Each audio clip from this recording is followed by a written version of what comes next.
47. You went 4-1 last week on your picks. Make that money. Welcome to the Steel City. Is everybody ready to go? Let's proclaim the greatest radio show.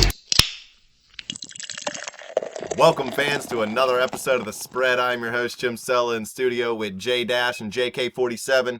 We got our pick show for you. We know everybody loves the pick show. This is the one everybody's waiting for because everybody wants to make that money.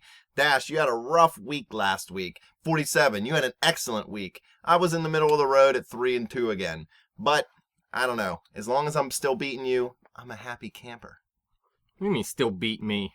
I'm 10-5 this season. You're 9-6. Talking about week to week, homie. I beat you this week. This week. Okay, That's so it. we're 2-1 in the weekly face-off. We only count the You weeks always have that these I win. battles with me that I don't even know about. Well, if you would pay attention to me when I talked, maybe you would know. Fans, if you want to battle Dash, hit us up on Twitter at bet_the_spread or check us out on Facebook at facebook.com/betthespread. Hate on his picks with me. I'm going to rally everybody together.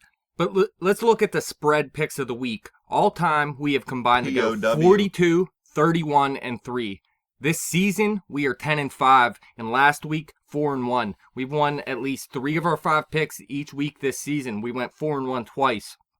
The spread majority, now we didn't keep track of this in the first season. So far this season, 11-4. Last week, 4-1. It was the same thing as our picks of the week last week. But again, we've won at least 3 of the 5 majority picks each week this season. In the past 2 weeks, we went 4-1, dominating. Fans, if you want to know any games that we don't pick on this show, too, hit us up on Twitter at bet_the_spread or me on Twitter at betjimthewin. I'll get a hold of everybody, and we'll let you know who we think's going to win.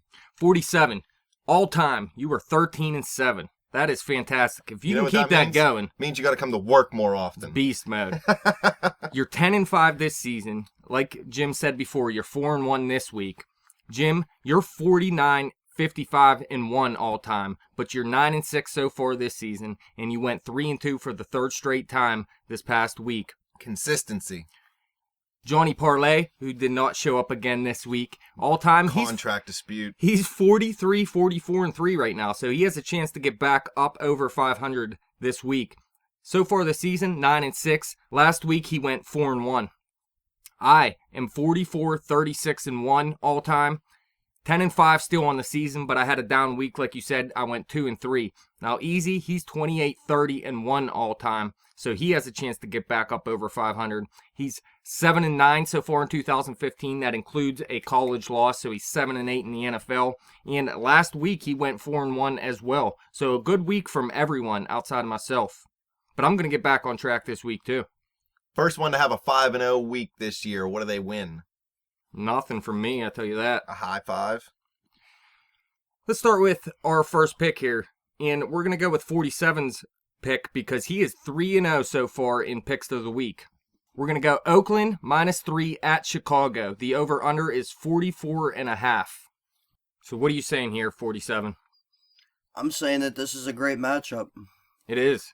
You don't know if Jay Cutler's going to be playing. Derek Carr's looking great right now. Jimmy Santa Claus, doesn't he scare you at quarterback?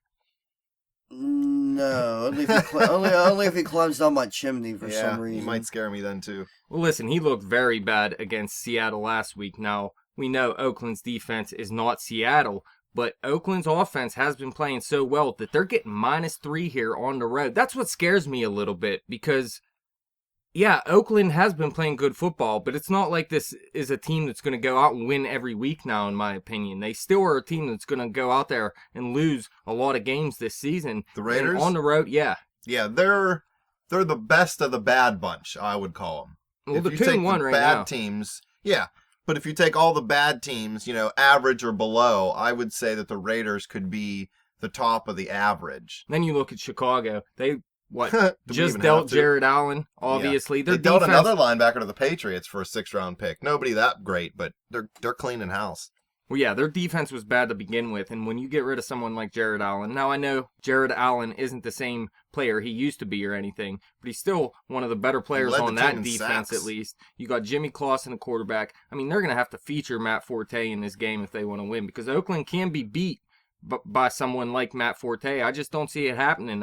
Oakland's on a roll right now. What happens if Chicago trades Forte to the Patriots in the offseason? That ain't going to happen. They'd never do that. Well, if they're rebuilding. I don't think New England even cares for a running back like that. They get any running back and it works out somehow. They're not going to pay a guy a bunch of money. What's your favorite thing about the Raiders, 47? I like our passing game right now. The receivers are looking good. Carr's looking good. And the running back. You hear that, fans? Raiders fans? Somebody on this show said Carr is looking good, so you can stop hating on us. Well, listen, it's all up to Derek Carr this season, really. Amari Cooper looks good. Michael Crabtree, he's a solid number 2 receiver. Latavius Murray is a beast at running back. So if Derek Carr can show what he's shown the past 2 weeks against the Ravens and the Cleveland Browns, now 2 bad defenses, just like Chicago. I think Chicago's the worst of them all, so I still like Oakland. The only thing that scares me is that they're on the road, but I do think they're going to cover 3 in this game. Yeah, I agree. I think Derek Carr is just a better quarterback than Jimmy Clausen. I mean, does anybody really think that Jimmy Clausen's going to do anything? I don't care how bad your defense is. If he gets you 14 points in a game, like, he's pretty much maxed out. So all the Raiders really need is 17 points to win this. I could see him covering 3 pretty easy. The Bears are terrible. Big Easy agrees. He likes the Raiders. But Johnny Parlay, he is a spread solo. Going spread solo with Chicago. He's always taking these terrible teams. He's taken Washington, Chicago, so many times. Seems like he always takes them. He wants to lose, I think. So we got 4 on Oakland, 1 on Chicago. Jim, we're going to go with your pick of the week next because you are also 3-0 on your picks of the week this season. You are now 13-9 all time.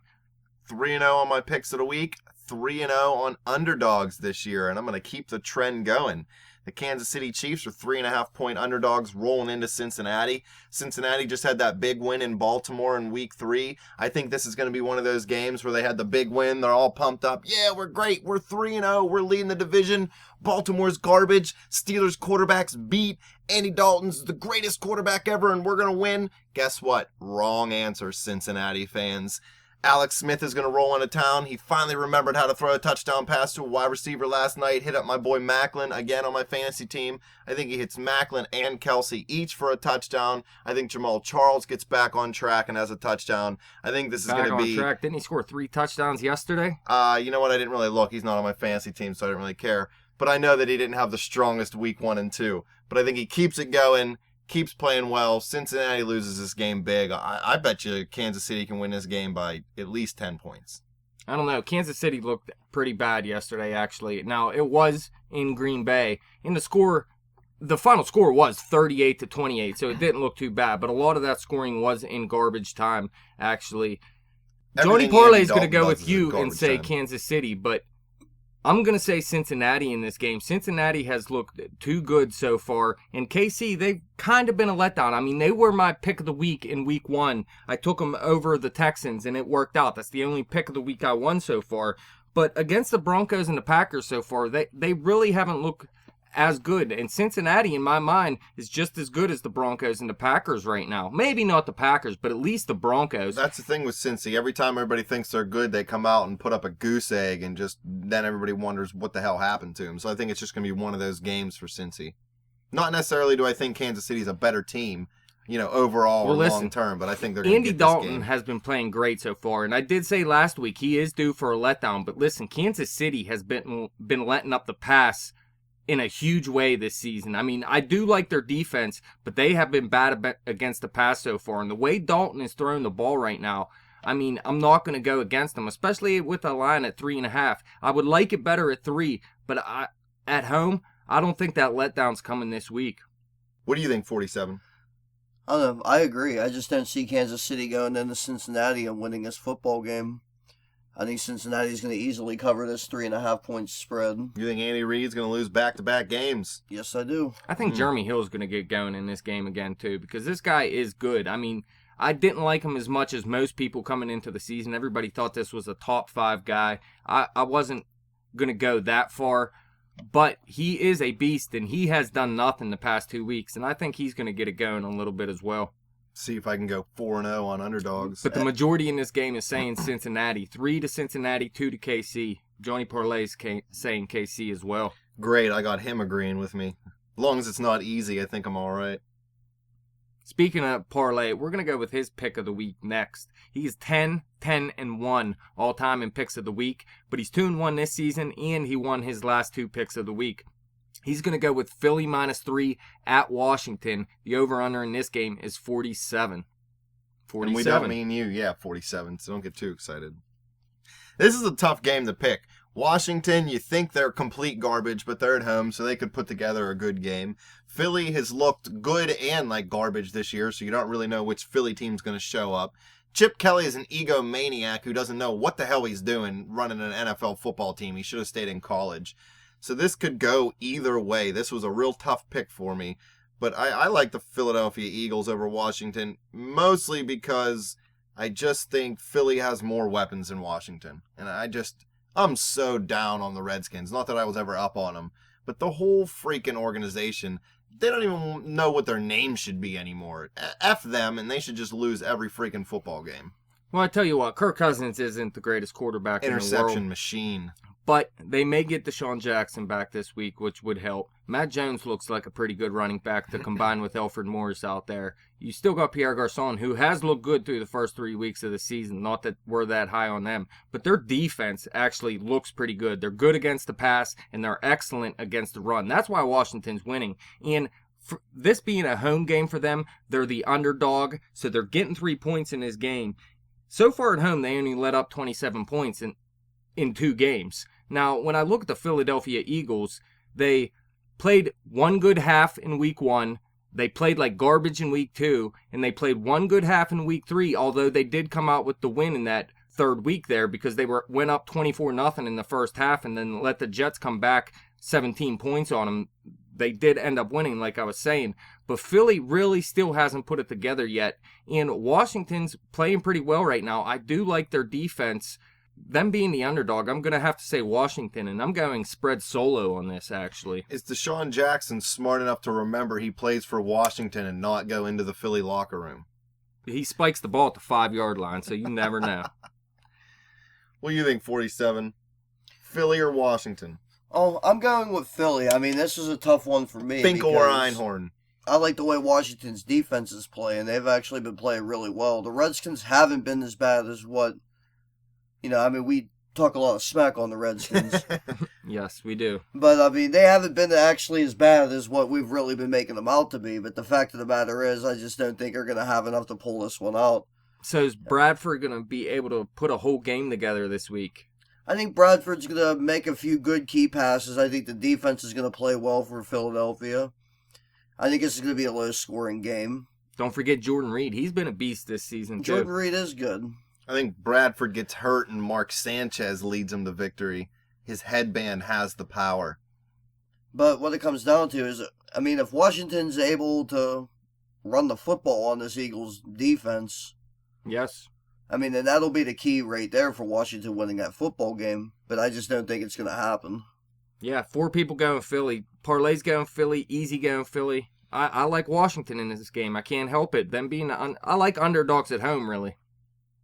We all know Parlay's feeling Philly. We're going to go with my pick of the week next. I am 10-4-1 in picks of the week. However, I am 1-2 this season, and I lost my last 2. I'm looking to get back on track this week. And I'm going to go St. Louis at Arizona. Arizona's -7. The over-under is 42.5. And I'm saying Arizona here. Just look at what they've done offensively so far. Larry Fitzgerald looks like he's returned to his form from when he was 26 years old. They got Chris Johnson, looks like he still has it out there in Arizona. Carson Palmer's on top of his game right now. That young running back, David Johnson, has been a beast so far. John Brown has been good. They're getting Michael Floyd more involved in this offense now. Michael Floyd actually had the same amount of targets as John Brown did last week, although Brown was more productive. And then I look on the defensive side. Arizona has one of the better defenses in football right now. And Arizona was Easy's pick of the week last week, and they were playing SF. And I looked, and the Steelers blew out San Francisco. And Arizona went out and blew them out by even more. They beat them, 47-7, 48-7, something like that? They dominated them. Yeah, they completely dominated them. And then I looked last week. The Pittsburgh Steelers went out and beat the St. Louis Rams 12-6, and that was with Michael Vick at quarterback for a half. They really shut down the offense in that second half. And this game being in Arizona, I think Arizona can definitely beat St. Louis by more than 7 points at this point. The Rams are an enigma. They're Edward Enigma. Their defense is getting better. Yeah, they're going to be stout against the run. You have a defensive line like they do. I mean, there's no way they're going to keep letting people run all over them. But the offense is just, like you said earlier on a different segment, Dash, nobody in the wide receivers core will step up. So no matter if Nick Foles is a good quarterback or not, he doesn't really have anybody to get the ball to. I mean, you could be John Elway, and if you're throwing the freaking ball to Andre Hastings as your best receiver, I mean, you're going to get a couple flashy plays, but nothing else is going to happen. The Cardinals are a complete team. Did the Steelers make a mistake getting rid of Bruce Arians? The answer is yes. Although his offense, sometimes frustrated you. But hell, man, if they'd have fired Tomlin and kept Bruce Arians, which I know think they they wouldn't just have, keep getting worse I at wouldn't have been too offensive mad. coordinator, and I'm talking about the Steelers. Yeah.